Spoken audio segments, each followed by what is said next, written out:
Welcome to the Performing Animal Rights podcast, where we explore the intersection of creative practice and the animal rights movement. I'm your host, Ben Hunt, performance artist and researcher in performance studies and animal rights activism. Each episode I sit down with activists and creatives who are using the arts to push boundaries and challenge the way we think about animals. Today I'm thrilled to be joined by Alison and Terry, founders and directors of the Garlinge Theatre, the UK's first all-vegan theatre located in Canterbury, Kent. The Garlinge Theatre is an incredible new space set within an organic farm, offering a 300-seat venue where all food and drink are exclusively vegan. Alison and Terry have combined their passion for the arts and animal ethics to create a community hub that's as innovative as it is inspiring. In today's episode, we'll discuss their journey to opening the theatre, how they balance their artistic goals with their ethical mission, and the role of performance in shaping conversations around veganism and sustainability. Let's get started. Thanks, Alison and Terry, for joining me for this interview today. I really appreciate your time to talk about your work and the inspiring, new, exciting theatre you opened, being the UK's first vegan theatre. Would that be something you would call it?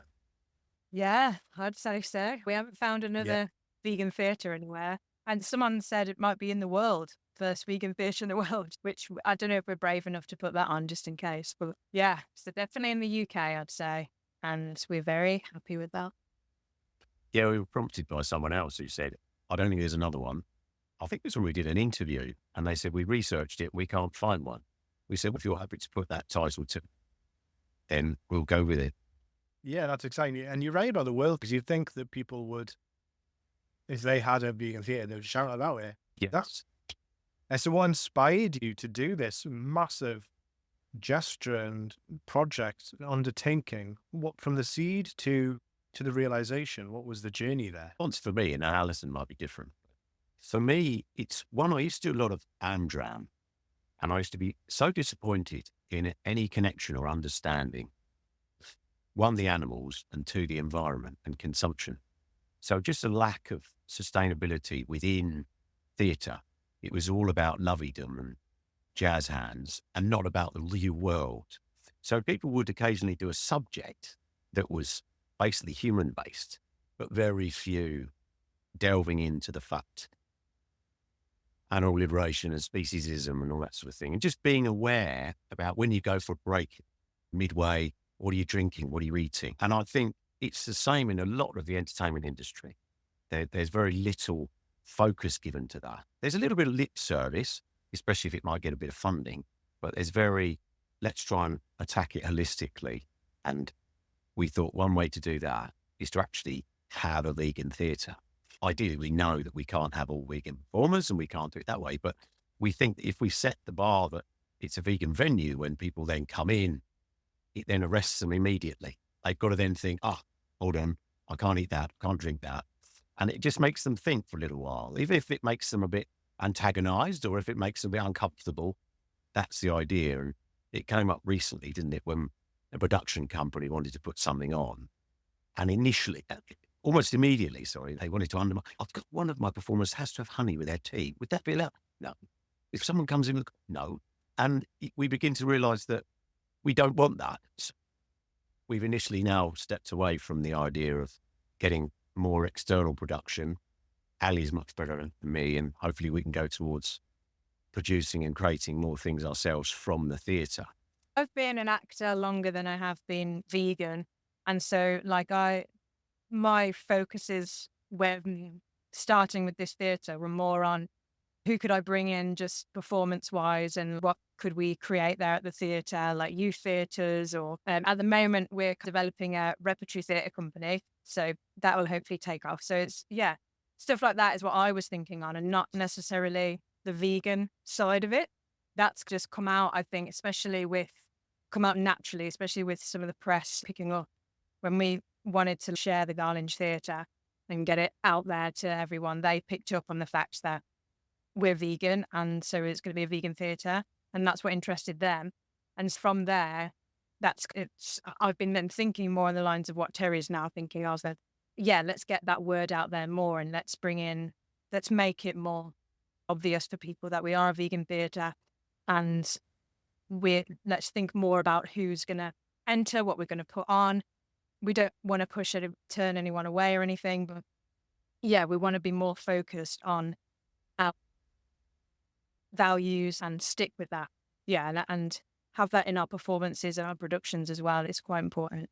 Yeah, that's so exciting. I'd love to pick your brains about the internal production, that arm, and the rep is so exciting for that. From the dream of Terry, you're talking about you were performing, but you felt those frustrations. I've definitely felt them as well, even in the audience or creating something where you feel like, what this play actually doing apart from serving those directly in the room, whether that's the audience feeling good about themselves or the actors feeling good about, or whatever. So I definitely felt that disillusion. I had a disillusionment around that, especially to 5 years ago, really, about the purpose of theatre, and because it's so powerful.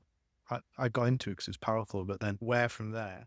So when you were thinking about that, was it a case of, let's do it, let's cast our net, where can we find this theatre? Or did it just crop up? Was it just in the back of your mind and then suddenly this theatre popped up?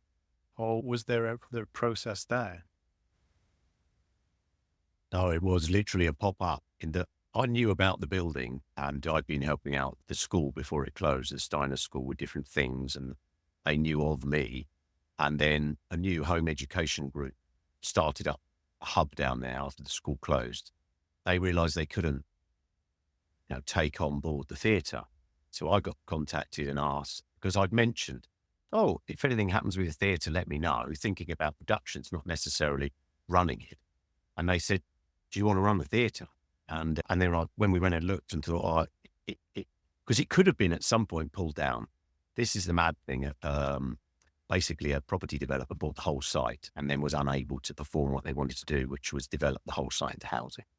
It then led to this, which is great, an affordable way of starting a vegan theatre, really. There weren't going to be many other people that would even think of taking on the theatre, I don't think. Some people have called us mad. We'll see what happens. Yeah, so that's how it got created, from a need of, for me, my sustainable head came in and thought, if this is a lovely purpose-built wooden building for theatre, that's what it should be. It shouldn't be a store, it shouldn't be pulled down and turned into something else.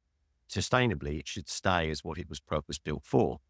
And there's no reason it can't sustain that with the right focus and the right people and the right enthusiasm. I think we'll find out, won't we? So that's how it came about, really, yeah. Great. Yeah. So you got this space and it just appeared out of almost like a hand of fate there.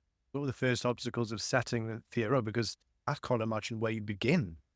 You've got the building, great, but then what? What were the challenges there in getting it set up? And especially with all that in mind, you're not just setting up a theatre.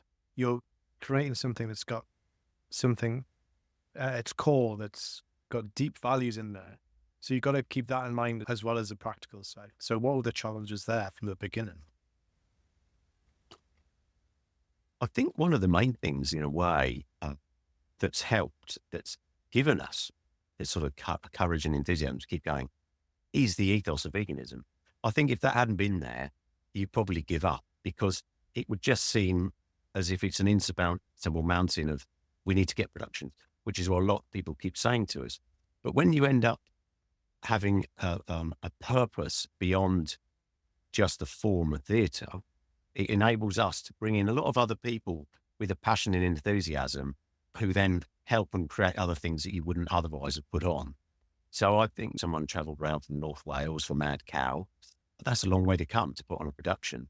And we've even had customers come all the way from Dorset or Devon on the train to watch a show because it's vegan. That just those little things really enthuse you and it wants to keep you going. Whereas I think if it had just been theatre, I probably would have lost interest in it. But the start of it was probably a little bit overwhelming, but not when you realise how many things you've just got to get working. But the main thing is that it's fairly simple in that you just want to put things on that draw people in, that tell a story or entertain. So luckily my brother's a professional musician. So our first ever gig was he put on his band, helped us write, actually it wasn't his band, the first one, was it? It was called A Big Band, and we did a cabaret sit-down meal with a band. And we thought, people came, And it's been really hard to get the numbers up, though. That's what we're finding hard.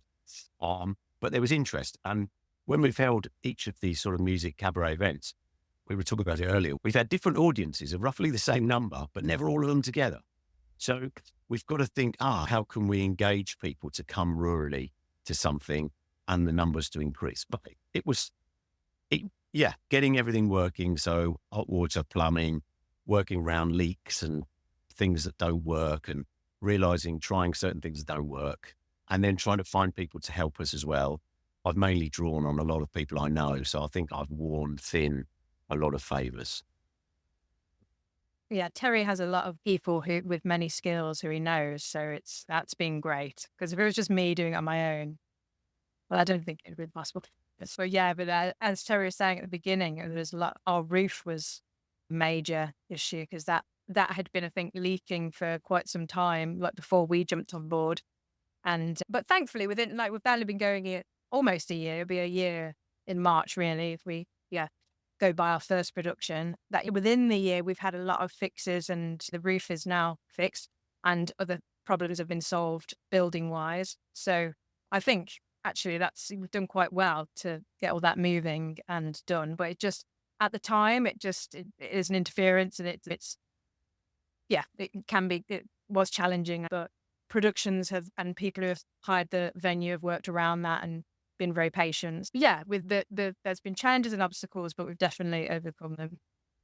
And I think mainly from people's enthusiasm, because everyone who's walked in, there hasn't been one person, has there, who's walked into the building and gone, what is the feeling it's got? No, there has been plenty of people who said, just not been one person. Oh, sorry, it's the wrong way around. There hasn't been anyone who said, it's a horrible building. So I said that rather wrong way 2 times. And they're the same. They think, how come it's got a lovely sound because it's an all wooden structure, which is unusual. We were told by another theatre goer that it's the largest open span wooden theatre space, but we don't know that in the UK. But yeah, he liked it and was so enthused that someone had managed to try and keep it going. It's really interesting. I suppose the things you listen there as well is things that make the theatre so unique, not just the construction of it, which is its own unique being, structure, and then you've got these communities of audiences and communities of people who want to help. There's a real community feel which plays into this vegan messaging. I would say, just me personally, I feel like veganism draws people together. There's a caring nature about it. There's a communal nature about it, which plays perfectly into theatre. And thinking about audiences, when you mentioned you had artists and audiences coming to see vegan productions or crave vegan productions, and then you'll have, I'd imagine, other audience members that are local or come for another reason. Have you noticed an appetite from vegans to see productions or events that are attuned to their lifestyle or to their narrative? And on the flip side, have you seen a hunger for these narratives from non-vegans, or a mixture of the both? I don't know if I've seen that yet. It feels like it's still too early to say, because we've had so many varied productions and therefore varied people coming to see.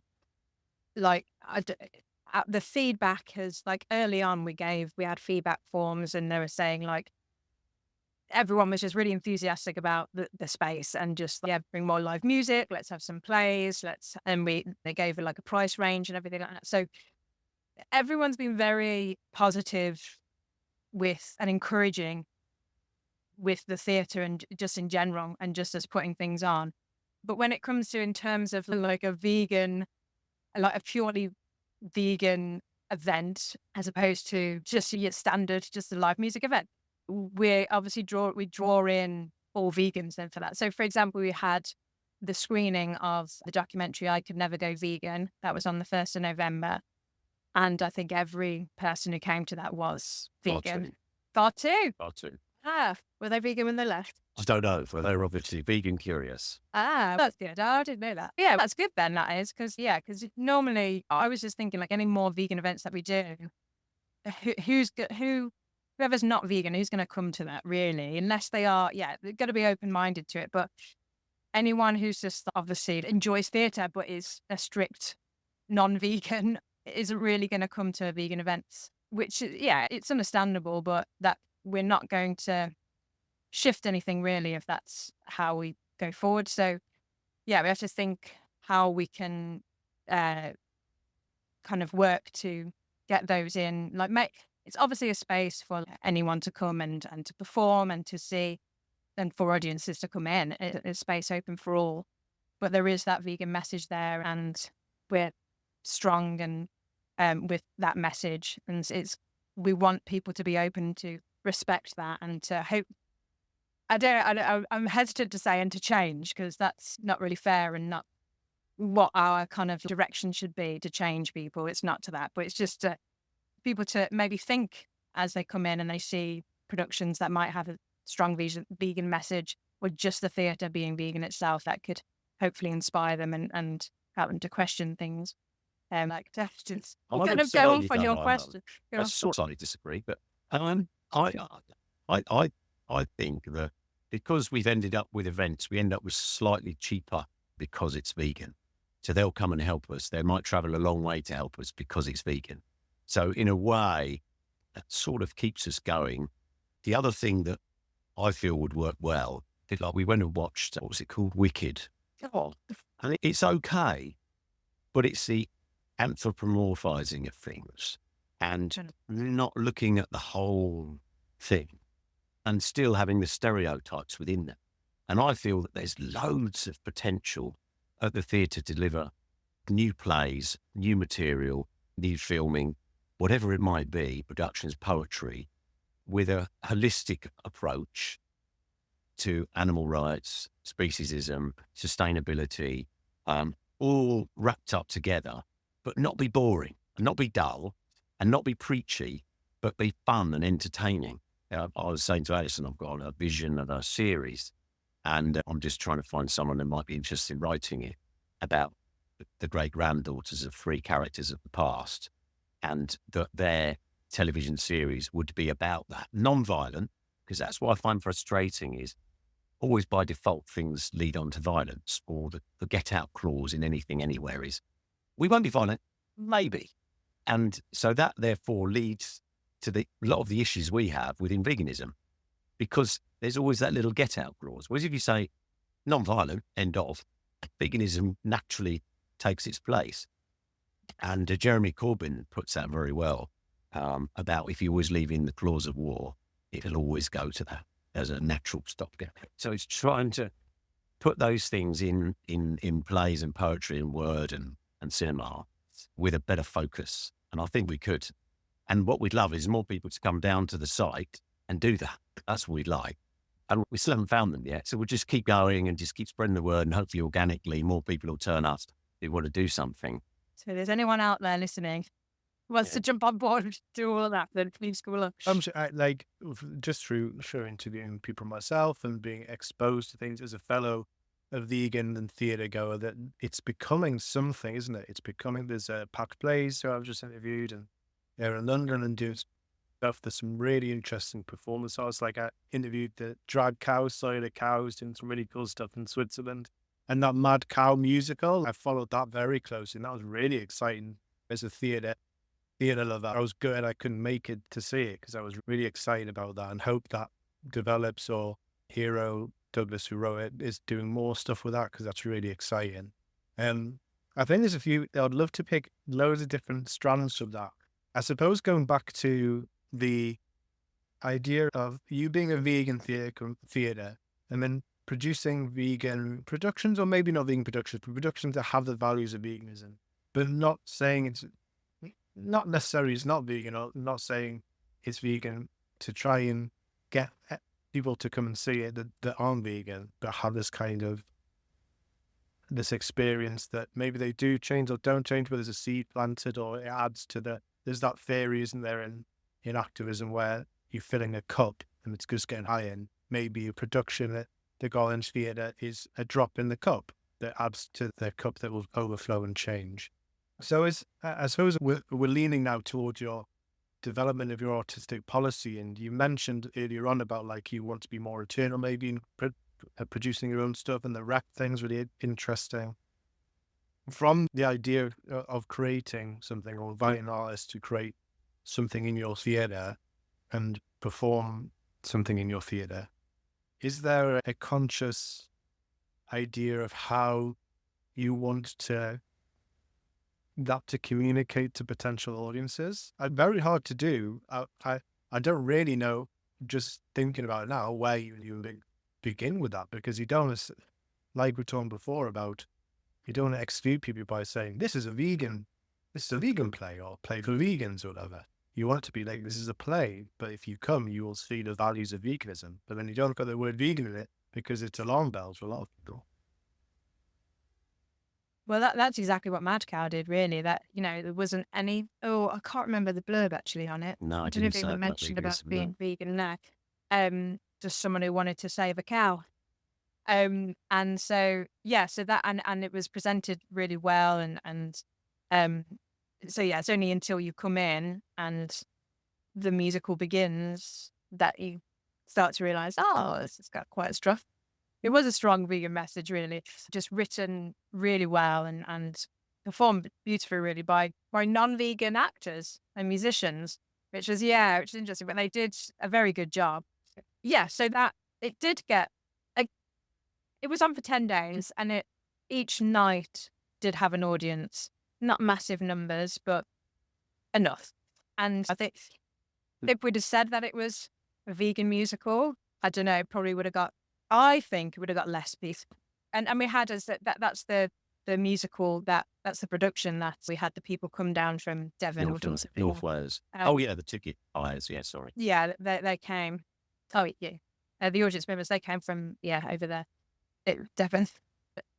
So and they were vegan. So obviously we're calling out interesting people who are vegan. I can't remember that. Yeah, having said that, then it must have had some kind of. They must have known that it was a vegan, or did they just come to the venue because it was vegan? Because it's vegan, yeah. Because it's the first time, and they thought, it's a musical at a vegan venue. Let's make the others come. So that But interestingly, Hero would like to do it again, because I wrote her a message saying if we can get some funding, because we've just recently signed a 10-year lease, so we've now got quite a reasonable bit of security, and so we can now apply for some funding, whereas before we were only on a 6-month lease. So we couldn't apply for anything.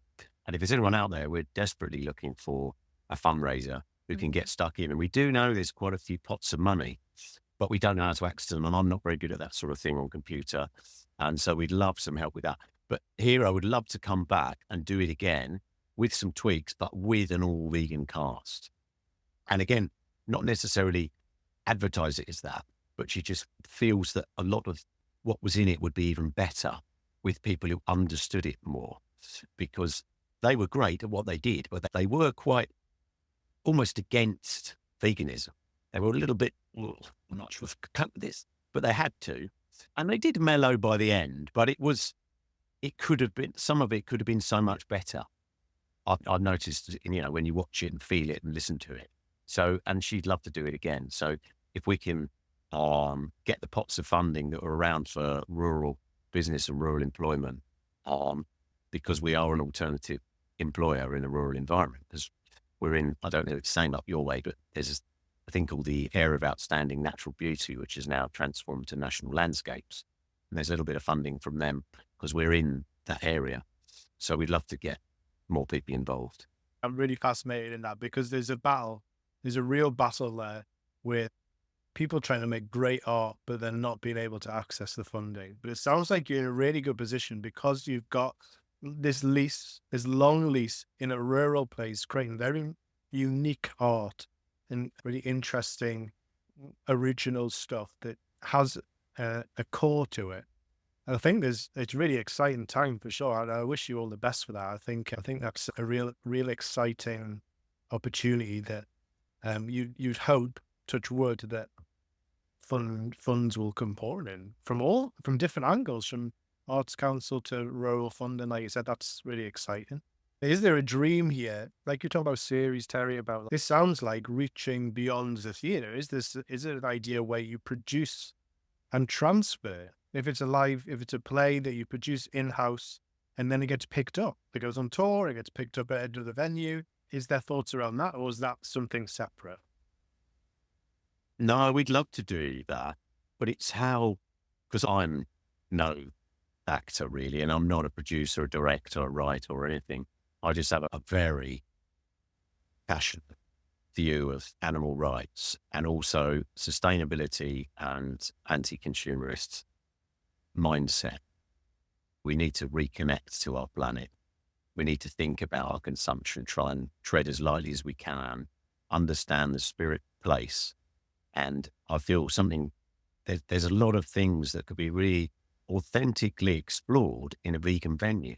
You almost can't explore them if you're with a cast that isn't vegan in a non-vegan venue, because one contradicts the other almost immediately. So it feels as if it's slightly fake. Whereas if it's real, no one can question. Those people have come from the heart to deliver something.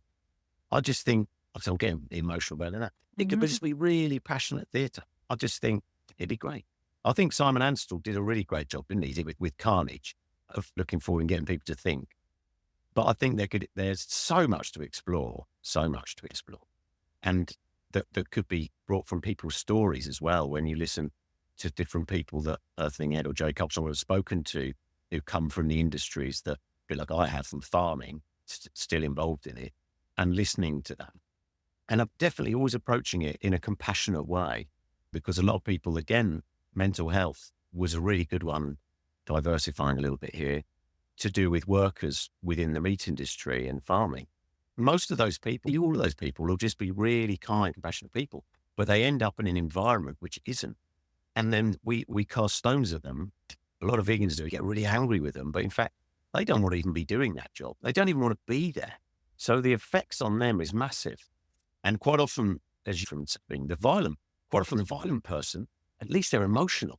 The person who's really deadpan and unaffected by everything, that's the person you've got to watch. Whereas the person who's passionate, it wouldn't take much to get them to change, but having the confidence to do it. And as hunting fraternity is a really good example. It's so much tradition and convenience are the things that are killing the planet and killing animals. And how do we arrest those? And it'd be great to have more plays and creativity around those subjects.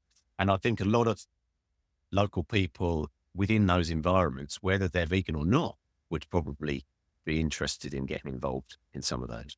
And then you mix that up with sustainability, understanding planet Earth.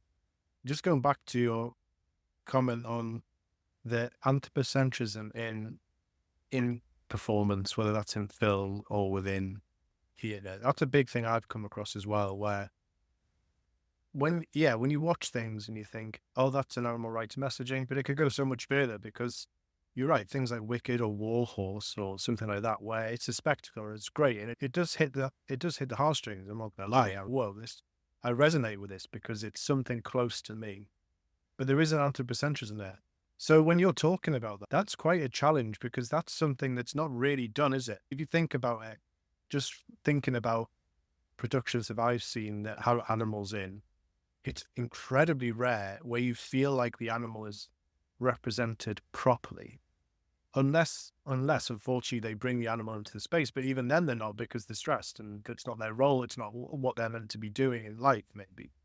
So there's a real challenge there, and I'm really excited. I'm really excited to see how that unfolds for you guys, because I think it's something that's definitely on the forefront of a performance or whatever. Because the vegan stuff I've seen mainly is either about people, which is fine, absolutely. It's about people experiencing, for example, Patch Blaze, Blood on Your Hands was about slaughterhouse workers, and like you quite rightly said, about people working in these industries are not happy, and the animal rights messaging coming through that way.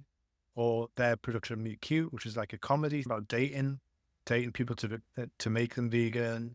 And then thinking about Sawyer the cow, the drag cow, that's kind of they're not human, they're not cow, they're like this drag. So there's a real like opportunity there to play with that, and it's a really exciting thing. But I also don't envy you for that, because it sounds so challenging as well. But just on the back of that, I love that, and I think it's so important, and that's definitely what I strive for as well. When you're talking about that, it feels like it's very much this theatre has come from an activist desire rather than let's make a vegan theatre because we are vegans. It sounds very much like coming from a we are active and we see theatre as a communal and creative tool to bring about change or to contribute to change. Is that fair to say that? And I'd say it's certainly becoming that way. Like, I don't know how Terry felt at the very beginning, but for me, it was, because initially we didn't set out to shout about that it was a vegan theatre. As I said before, it's just that the media did jump on that because we're both vegan. So by extension, we're running this place and we don't want to, so naturally the theatre is going to be vegan. We wouldn't want to bring in animal products. That would just be silly. It would be like, contradictory. We're contradictory and not sure people. It just wouldn't happen with me. So therefore, it had to be vegan. Yeah. So that's, and so it's just like, that's what it is. But we weren't, as I said, we weren't shouting about it. But now it's starting to become that way, especially, as I say, with the media. That's really helped because Hero has found, I think she just Googled vegan theatres and we popped up. That's obviously helped her. And she's been like, yes, this would be great for my musical. If we hadn't, I don't think we would have come up at all because she wasn't looking for Kent theatres. I think she was looking for the vegan theatres. So we wouldn't have appeared, I don't think, if we didn't jump on that vegan message or promotion, or however you want to call it. Yeah, we've realised now that if anything, it drums it home when we get other people come to us with quite a strong enthusiasm to want to use the space. But with that, they want to compromise veganism. It fuels you more to realise, wow, it's got to be more vegan. We've got to be more outspoken about it being vegan in a way to make sure that people don't think, oh, they can compromise that. Because that's what world problems are, whether it's war or whether it's veganism, that it gets watered down and then there's that compromise. And it's amazing how, because people have got their vision of what they want to deliver, which, whatever it might be, play, panto, poetry, and they are looking at it from that perspective. How can I earn some money and how can I deliver what I'm delivering? And then they think, oh, there's some little barriers in my way, which now for them is veganism, which is good because each time those people talk to us, even if we say no, which we have a couple of times now, is that it's sown the seed in their mind. Oh, wow, they don't want money or us over veganism. And hopefully that'll make them then think, why is that? And maybe we'll go and have a little think about it. Not blowing our trumpet in that way, but what it's done is it's fueled us now to realise that's what we want to focus on. Activism, getting people to create things and do things with more of a message than just the passionate delivery of the play and the emotion of the play, for it to have purpose and reason beyond the individual. Yeah, and the environment that goes with that. You probably know the amount of reasons now from a few decades ago when I was first vegan, it was generally seen as just animal liberation. It wasn't ever seen as health and the planet and sustainability. Whereas now there's so many facets to it that for us, it's really obvious. You think it's blindingly obvious. Why aren't you just vegan? We've got to try and get that across in all sorts of different ways. And it's definitely cemented our thoughts. We want it to be that way. If someone has another message within that, that's brilliant as well, whether it be a human rights message or an equality message, sustainability message, then that's great as well. But I've always had a thought that everything should be holistically approached and not approached individually. And I'm on a planning committee and diversifying slightly, and I get so frustrated that people can't look at the holistic approach for housing. And it's the same in everything. Everyone, because our education system's so poor that people aren't taught from a very early beginning to look at everything holistically. People focus on individual things. Oh, who are you going to be? What are you going to do when you grow up? Doesn't matter. As long as they've approached everything in a compassionate and holistic way, they'll find whatever they want to be good at. But as soon as you focus them to all of the things that allows them to work within a society, the kindness, the cooperation, the compassion, all drops away. You're talking about something bigger. You're talking about theatre reflecting this kind of holistic lifestyle that we should, or the holistic point of view of the world, that and theatre being a perfect tool for that in a way, and being able to access these worlds through a communal sharing experience such as theatre. So then to learn and to get something from that. On a bigger, if we're zooming out here, of theatre as a tool for change, where do you see that in the in animal rights movement and in the environmental movement? Have you got any thoughts about where you'd put theatre as a tool for change? I personally, I won't speak for Ali because she might have a view in a minute, but for me, it's forefront in that not necessarily theatre, but performance, because we've become quite insular as a society in how we view things and the little TikTok, Instagrammy film and entertainments. And since COVID, we're quite insular.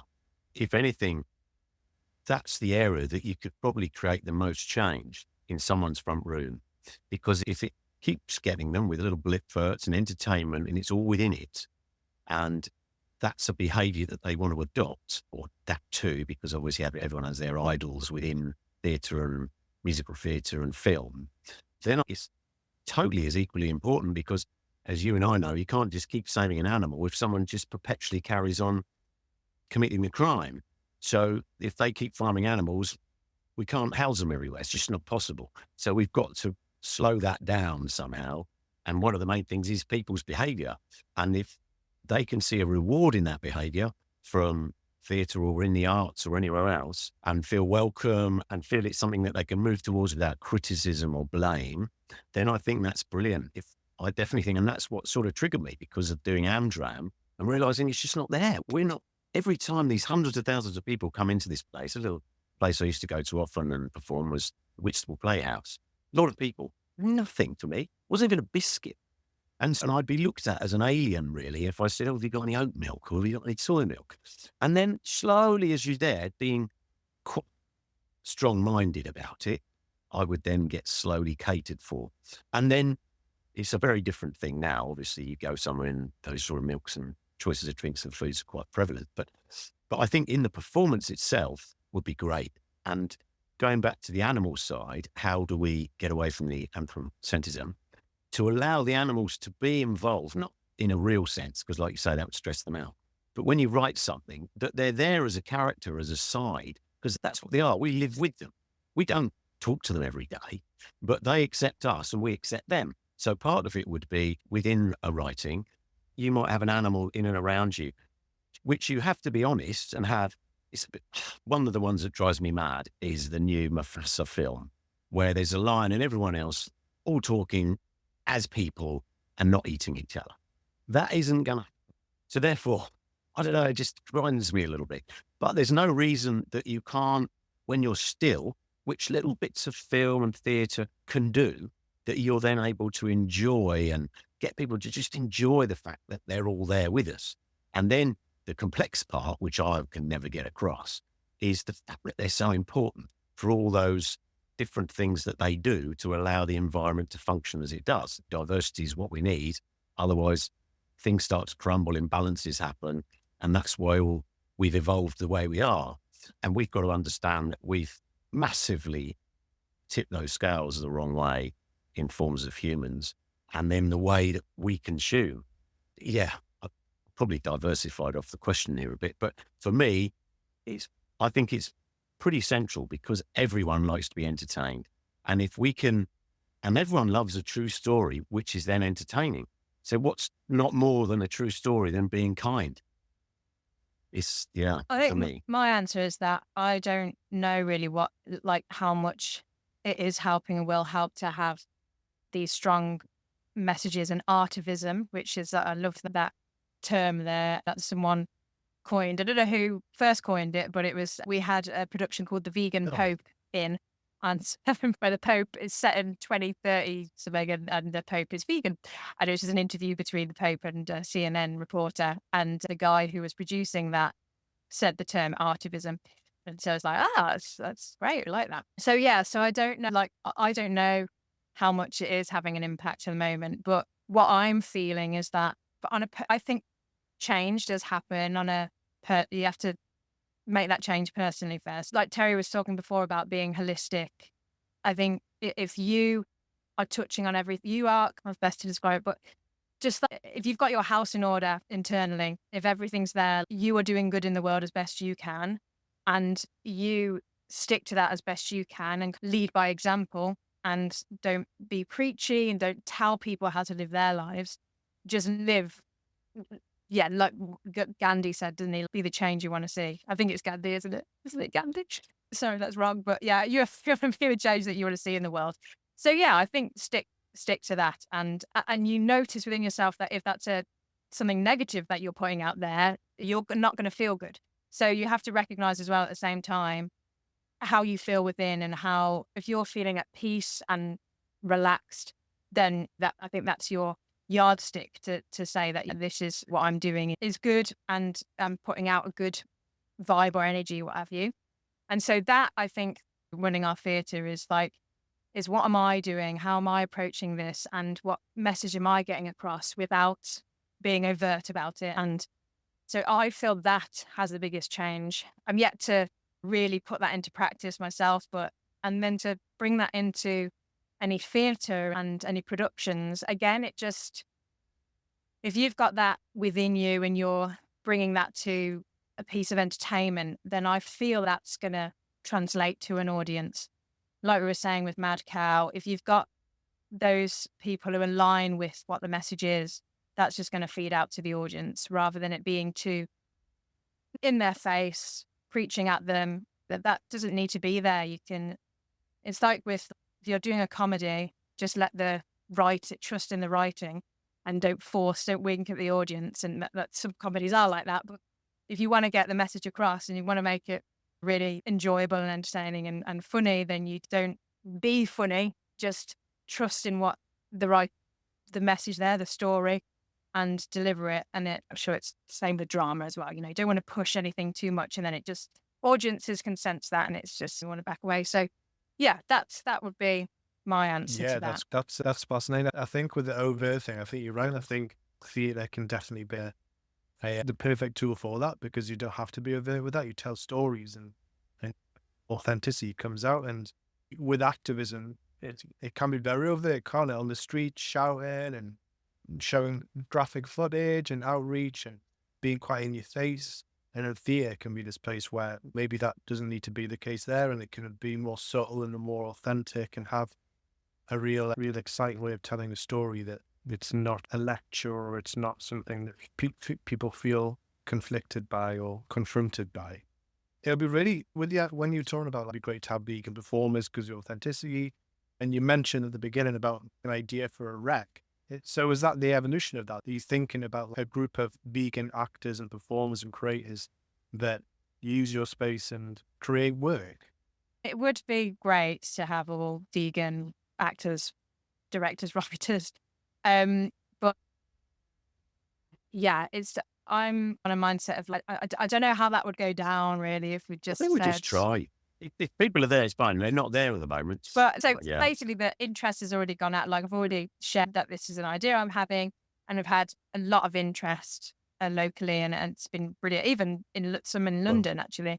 But yeah, so there's definitely excitement around that, and people want to get involved in Rep Theatre Company, most definitely. Amongst that group of about 40 odd, there was one person who admitted that she was vegan, and she'd been keeping an eye on the theatre and everything, and was meaning to get down. And that, just having that one person was really exciting. And she's a very good actress as well. I was just like, oh, wow, yeah, this is great. But in terms of, I just don't, because there's one that's come out of there. Surely if people did their research into the theatre, more would say, yes, I'm vegan as well. So it probably is just the one. If I was then to say, we're just going for vegan actors now, and so I'll just be left with this one girl. Yeah, her and me. So I don't think it's really fair, I don't think, to see it as making it just vegan performers for that. And also, I think it's even more important to not have vegan performers, as long as they aren't really defensive about it and go out their way to be non-vegan and just cause trouble. Then I think it's more important to have non-vegans be a part of something like that, because then that's how you plant that seed, like you were saying before, and you encourage people to think and look at things differently. So it's because we don't want to stay in our bubble of just vegans, because that's not going to help anyone, is it? You have to, like we're saying again about being holistic, you have to look at the whole world holistically, and society and stuff, and like who we actually are. And you can't just put us in a box and then ignore everyone else. And even when it comes down to activism, like you're saying, when you're out in the streets and it's quite in your face, there's certain activists that I wouldn't agree with their approach, because I feel like it's going against what you're doing and could cause more harm than good. People might want to push it even more than to. What good is that? Are you thinking about the message that what's more important basically? Is it to get the clicks for people to watch someone having a go at someone else for not eating, for not being vegan, or is it about, wanting to make this a deep change in people and affect people deeply? So that's I'm on 5%. That's my answer to the rep. And yes, but we'll see how that goes. It's exciting. And because if people haven't done their research, and they'll be surprised when they come into the space and realize, just vegan food allowed. That's great. I'll end with one more question. If we fast forward 5 years, what does the Garlinge Theatre look like 5 years from now? Yeah, probably lovely in 5 years that it's just a theatre. We're just swallowed up and every theatre's vegan and we're just struggling to survive as a theatre. That would be what I just done. It sounds mad, but that'd be brilliant. Whether that'll ever happen in 5 years, I very doubt. But something I'd like to pop in early is, it sounds mad, but everyone says about children.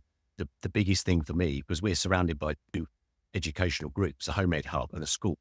And what I've noticed is the indoctrination of the animal cruelty is okay starts just as they start to eat their solid foods.